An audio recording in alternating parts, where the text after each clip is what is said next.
stride, and flash, creating healthy weight across the lifespan since 2008.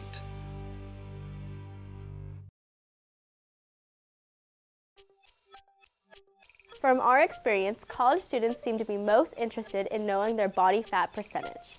Most FLASH participants have never seen a BIA or bioelectrical impedance analyzer. It is important to educate your participant on how the BIA machine works. Explain to the participant this BIA machine sends an electrical impulse through the body to detect the level of resistance, and it does not hurt. So it's just going to send an electric current through your body, you won't feel anything, so just go ahead and relax. Human fat cells contain about 10% water, while muscle cells contain 70 to 75% water. The two types of cells have very different electrical properties. Muscle cells allow the electric current to pass quickly through the body, where fat cells offer a lot of resistance. Greet the subject and introduce yourself based on individual or group assessment settings. Ask the subject the following questions. Do you have any implanted electronic devices, such as a heart pacemaker? I have a heart pacemaker. If yes, stop and have the subject move to the next station. If no, proceed with the test. Do you have any metal surgical implants? If yes, and on the left side, it does not matter because the test will be performed on the right side. If yes, and on the right side, perform the test on the left side. If no, proceed with the test. For females, if they are or think they might be pregnant, they should not take this portion of the test. If they respond with no, proceed with the test. If you are or think you're pregnant, we don't recommend you take the test. If the participant has an amputated limb, use the opposite side to conduct the test. This station, plus the next 2 assessment stations, requires the participant to remove both of their shoes. Ask the participant to remove their shoes, socks, and any metal jewelry that might interfere with the testing.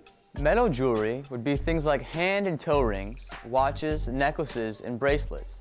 Anything that could potentially affect the medical results. Have the participant lie in a supine position with their palms facing down on the portable table. All limbs must be straight and uncrossed.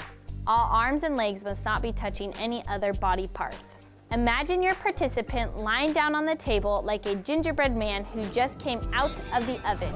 It is now time to take the readings. Explain to the participant a small electrical pulse will run through their body and they won't feel anything. Sending a very small electrical current through your body, you're not going to feel that. Please tell the participant to be still and breathe normally.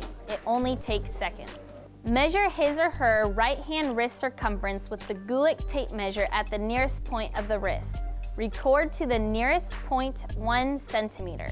All participants will be tested on their right side unless there is a contradiction to the testing on the right side, like metal implants or an amputation.